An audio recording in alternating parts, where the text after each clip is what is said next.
I was reading a book by Jocko Willink, who's a former Navy SEAL. I finished his book today, and in one of his passages, he was talking about how everything that he learned about leadership and strategy and tactics, he learned from people that weren't actually trying to teach him. That it was just like almost accidental. Those people never explicitly told me they were coaching or mentoring me. They subtly guided me along the path, filling my head with knowledge while I barely even noticed it. And this is funny because this is how I developed as a coach. I started out coaching when I was 19, 20 years old, and the very first coaches that I worked with, they were good, but they weren't really necessarily soccer guys. They were pretty good coaches, but not soccer coaches. But when I first really became or introduced to real coaching, I made sure that I was an absolute sponge to every single thing that I saw this coach do. And I got so addicted to learning from him that I would just go to his sessions and I would just watch. I would just watch his sessions, and I wouldn't help out. I wouldn't be, laying down cones or picking up cones. I would just sit there and watch. It was indoor, doing a lot of technical stuff, and his philosophy really became my philosophy. But he didn't come out and say, you know what, I'm gonna mentor you, and I want you to really pay attention to the way I do things. I did that on my own. I decided that on my own.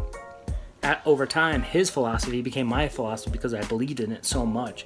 And he, by the time that he was around me, he had already been coaching for 20 years and had an unbelievable track record of developing a lot of good players, or helping to develop a lot of good players.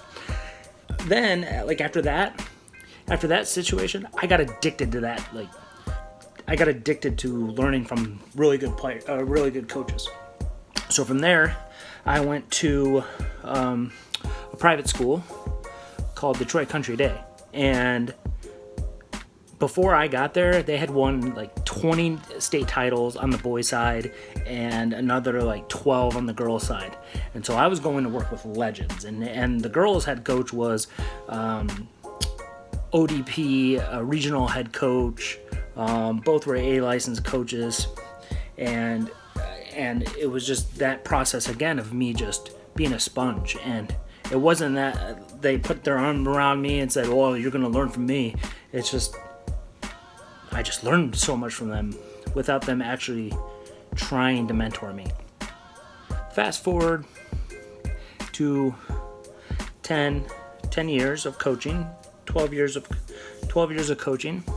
And then I got into a position where I was told that I was to be mentored by somebody. This is after I've already learned from few high level coaches out of Michigan, and I kind of got turned off by that.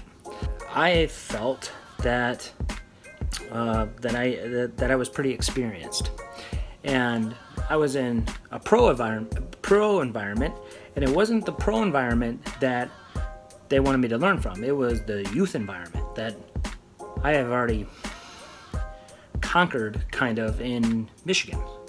So I was taken aback by that a little bit. Coaches that are higher up, coaches that are directors of coaching, don't go to your younger coaches and say, "Oh, I'm going to teach you everything you need to know about soccer." Don't be that type of coach. Don't be that type of leader. Don't be that type of director of coaching. Young coaches, find somebody that you really want to learn from. Just go and watch. Just go and watch. Ask them, "Hey, can I sit on your sideline during this next game? I just want to see how you coach."